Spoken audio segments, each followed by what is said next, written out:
Hi നമസ്കാരം. നമ്മുടെ ഇന്നത്തെ സ്പെഷ്യൽ കിഴങ്ങ് മസാലയാണ്. ചപ്പാത്തിക്കും പൂരിക്കുമെല്ലാം വളരെ ഈസി ആയിട്ട് തയ്യാറാക്കി എടുക്കാൻ പറ്റുന്ന നല്ലൊരു സൈഡ് ഡിഷാണിത്. ഞാനിതുപോലെ ഇവിടെ ചപ്പാത്തിക്ക് കുഴച്ച് വെച്ചിട്ടുണ്ട്. ഇതിലേക്ക് ഞാൻ ക്യാരറ്റ്, പച്ചമുളക്, പിന്നെ സവാള ഇതൊക്കെ അരിഞ്ഞിട്ടുണ്ട്. ഒരു കൊച്ചു കഷ്ണം ഇഞ്ചി വേണം. ഇഞ്ചി കൊത്തി അരിഞ്ഞ് വെക്കണം കേട്ടോ.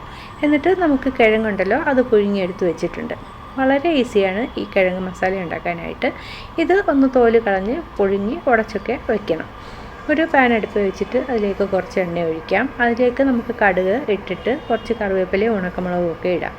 ഇതൊക്കെ ഒന്ന് മൂത്ത് വരുമ്പോഴത്തേക്ക് നമ്മൾ അരിഞ്ഞു വെച്ചിരിക്കുന്ന ക്യാരറ്റിൻ്റെ ഐറ്റംസ് ഉണ്ടല്ലോ അതെല്ലാം ഇട്ടിട്ട് നന്നായിട്ടൊന്ന് വഴറ്റിയെടുക്കാം, പാകത്തിന് ഉപ്പും ചേർത്തിട്ട്. എന്നിട്ട് വെളുത്തുള്ളി വേണ്ടവർക്ക് അതും ചേർക്കാം കേട്ടോ. ഞാൻ വെളുത്തുള്ളി ചേർത്തില്ല എന്നേ ഉള്ളൂ. ജിഞ്ചർ ഗാർലിക് പേസ്റ്റിനെ കാട്ടി ഇതായിരിക്കും നല്ലത് ഇങ്ങനെ അരിഞ്ഞെടുക്കുന്നത്. ഇതിലേക്ക് നമുക്ക് 1/2 ടീസ്പൂണോളം മഞ്ഞൾപ്പൊടി, പെരിഞ്ചീരകത്തിൻ്റെ പൊടി 1 ടീസ്പൂണ് ഇത്രയാണ് ചേർക്കുന്നത്. എന്നിട്ട് നന്നായിട്ടൊന്ന് വഴറ്റിയെടുക്കാം. വേണമെങ്കിൽ കുറച്ച് മുളക് പൊടി ചേർക്കാം. ഒട്ടും മുളക് പൊടി ചേർക്കാതെയാണ് ഞാൻ ഉണ്ടാക്കാറുള്ളത്. എന്നിട്ട് നമ്മൾ ഇതേപോലെ തോല് കളഞ്ഞ് വെച്ചിരിക്കുന്ന ഉരുളക്കിഴങ്ങ് നന്നായിട്ടൊന്ന് പൊടിച്ചെടുക്കാം. ഒരുപാട് ഫൈനായിട്ട് പൊടിക്കേണ്ട, കുറച്ച് കട്ടകളൊക്കെ വേണം, അങ്ങനെ വേണം പൊടിച്ചെടുക്കാനായിട്ട്. കിഴങ്ങ് മസാലയല്ലേ, അപ്പോൾ ഫൈനായിട്ട് പൊടിച്ചെടുക്കുകയൊന്നും വേണ്ട. എന്നിട്ട് ഇതിന് ശേഷം നമ്മൾ ഇതിലേക്ക് ഇടുക. നമ്മൾ വഴിച്ച് വെച്ചിരിക്കുന്ന ഐറ്റംസിലോട്ട് ചേർക്കുക. എന്നിട്ട് നന്നായിട്ടൊന്ന് ഇളക്കി ചേർക്കാം. പാകത്തിന് ഉപ്പ് വേണം. അതിന് ശേഷം ഒത്തിരി വെള്ളം കൂടി ഒഴിക്കാം.